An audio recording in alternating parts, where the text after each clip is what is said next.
Hello students. तो आज हम वर्क एनर्जी पावर चैप्टर की दूसरी वीडियो आपके सामने लेके आए हैं। इस चैप्टर में इस टॉपिक में आज हम बात करेंगे वेरिएबल फोर्स के बारे में। जिसके बारे में वेरिएबल फोर्स के बारे में। अब जो पिछला लेक्चर था उसमें हमने कांस्टेंट फोर्स के बारे में समझा था कि अगर कांस्टेंट फोर्स होता है तो F dot S cos theta लगता है, जिसमें F फोर्स होता है, अप्लाइड फोर्स होता है, या फिर जो जिस भी फोर्स के बारे में हमें वर्क निकालना पड़ता है वो हो सकता है, और एस डिस्प्लेसमेंट हो गया और कॉस थीटा इन दोनों के बीच का एंगल हो गया। लेकिन अगर मेरा फोर्स वेरिएबल हो तो वो फॉर्मूला नहीं लगता बच्चे। अगर मेरा फोर्स वेरिएबल हो तो वो ये फॉर्मूला नहीं लगेगा। तो आज का टॉपिक है work done by variable force. ये हो गया work done by variable force. अब इसके लिए अगर मैं देखूं इस फॉर्मूले को W equal to F dot S ये होता है, या फिर एफ एक्स डी एक्स लिख देता हूं। अगर मैं बहुत छोटा वर्क लूं d W is equal to F d x.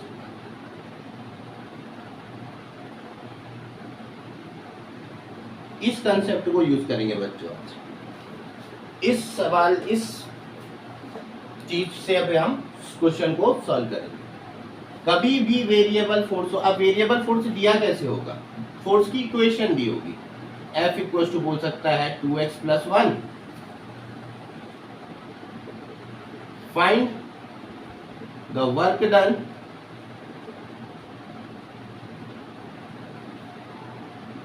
When object moves from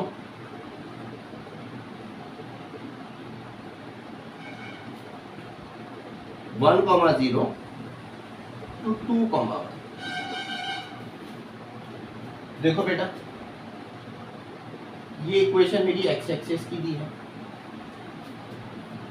तो मैं एक्स एक्सिस की लिमिट्स दूंगा, समझते हैं। तो इस इक्वेशन को यूज करता हूं, d W equal to F d x. D W equal to F की वैल्यू रख दी 2x plus 1 d x. Total work निकालना है तो इंटीग्रेट कर दिया। इसकी लिमिट देखो, एक्स एक्सिस में देख रहा हूं तो वैल्यू आएगी 1 से लेके 2। वाई में जाता तो वैल्यू आती 0 से 1। मतलब कितनी वैल्यू आई इसकी, 1 से 2, 1 से 2। आज का इंटीग्रेशन, अगर आप लोगों को इंटीग्रेशन की वीडियो चाहिए, आपको इंटीग्रेशन सीखना है, कैलकुलस सीखना है ERV क्लास का, तो कमेंट करिएगा, मैं आपके लिए जरूर वो वीडियो बनाऊंगा। 2 इंटीग्रेशन x dx 1 से 2 प्लस इंटीग्रेशन 1 dx 2 इन 1 से 1 से 2 x स्क्वायर अपॉन 2 1 से 2 प्लस x dx का x होता है 1 से 2।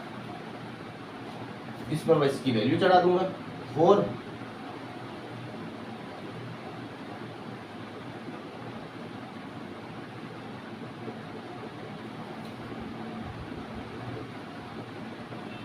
प्लस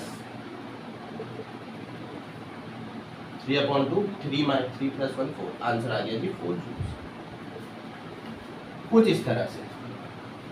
अगर अब हो सकता है कि जो अगला क्वेश्चन हो वो 2 एक्सेस में हो सकता है अगला क्वेश्चन आपका कितने एक्सेस में हो, 2 एक्सेस में हो। जैसे F is equal to 2x i cap plus 2y j cap, और डिस्प्लेसमेंट दे दी होगी, कोऑर्डिनेट दे दिया होगा 1 से 1,0 टू 2,1। यानी कि अभी बॉडी एक्स एक्सिस में भी मूव कर रही है और वाई एक्सिस में भी मूव कर रही है। अभी बॉडी एक्स एक्सिस में भी मूव कर रही है, एक्स एक्सिस का पता कैसे चला, आई कैप से चला। वाई एक्सिस में भी मूव कर रही है, वाई एक्सिस का पता कैसे चला, जे कैप से चला। तो अब मैं क्या करूंगा, देखो मैं एक तरीका तो ये है कि मैं एफ एक्स को अलग निकाल लूं, एफ वाई को अलग निकाल लूं और दोनों को जोड़ दूं। जैसे एफ एक्स में कितना है 2x, इंटीग्रेशन कर देता हूं पिछला वाला ही फॉर्मूला लगा के, वैल्यू x में कहां से कहां जा रही, 1 से 2 जा रही, जो भी आंसर आएगा। एफ वाई को अलग से इंटीग्रेट कर लेता हूँ, एफ वाई में वैल्यू कितनी है 2y, तो देखो इंटीग्रेट करता हूँ 0 से 1, y एक्सिस में 0 से 1, ये dx हो गया तो dy हो गया। इसको इंटीग्रेट करूंगा 2x² 2, लिमिट गई 1 से लेके 2, 2 से 2 मर गया, 4 - 1 3। सिमिलरली ये भी y² 2 इंटू 2, लिमिट गई 0 से 1, 2 से 2 कट गया, आंसर आया 1। तो टोटल वर्क डन हो गया साहब 4 जूल्स। इन दोनों को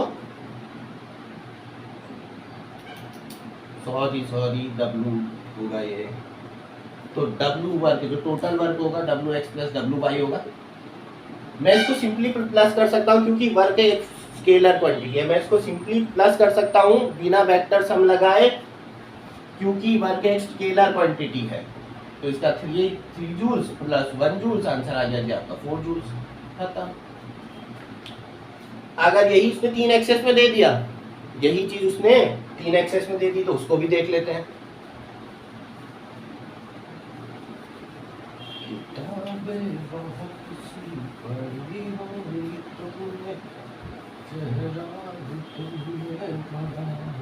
अगर ये 3 एक्सेस में है तो f की वैल्यू देख लो साहब, ये हो जाएगी 2x + 2x i cap + 3y j cap + 4z k cap. ये x y z जो एक्सेस होते हैं बेटा, उसका पता x ये y ये z से नहीं चलता है, उसका पता चलता है x i cap i cap j cap k cap से। ठीक है, लगा देता हूँ dw, इसकी वैल्यू कोऑर्डिनेट ले लेते साहब 0, 0, 1, 0 ले लेते हैं, वैल्यू रखना आसान हो जाएगा। 2 1, 1, 0, 1, 1, 2 ले लो। देखते हैं अब dw, wx निकालूंगा, wy निकालूंगा, wz निकालूंगा, तीनों इक्वेशनों को जोड़ूंगा कैसा, स्केलर सम करूंगा, आंसर आ जाएगा। इंटीग्रेशन 2x 0 से 1 dx, इंटीग्रेशन 3y 0 से 1 dy, इंटीग्रेशन 4z या dz 1 से 2। चलो इसको इंटीग्रेट करेंगे, ये आ जाएगा x², 0 से 1, ये y³ 0 से 1, ओहो, ये आ जाएगा 2z²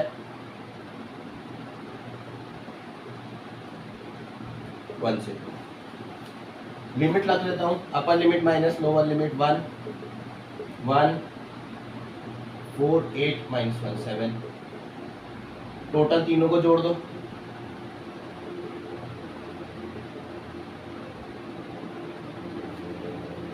वन प्लस 7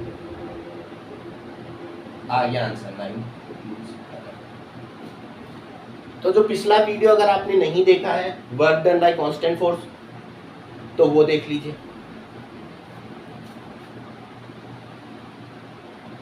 आपका वर्क डन का टॉपिक पूरा कवर हो जाएगा। और एक छोटा सा रिमार्क लिख लीजिए, अगर आपको ग्राफ दिया है, अगर आपको ग्राफ दिया है तो आप क्या करेंगे, उस ग्राफ के अंदर का एरिया निकाल देंगे, इस ग्राफ के अंदर का एरिया निकाल देंगे। ग्राफ किसका दिया होगा, एफ का और एस का, तो जो वर्क डन होगा वो एरिया अंडर द ग्राफ होगा, एरिया अंडर द कर्व होगा।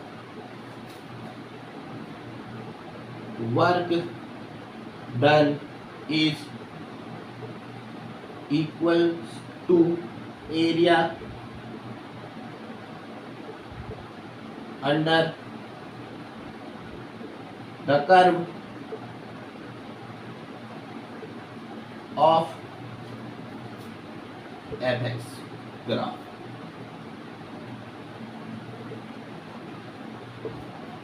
डन। चलो मिलते हैं ऐसे ही अगली वीडियो में। अगली वीडियो में हम कवर करेंगे काइनेटिक एनर्जी और थोड़ा बहुत वर्क एनर्जी थ्योरी।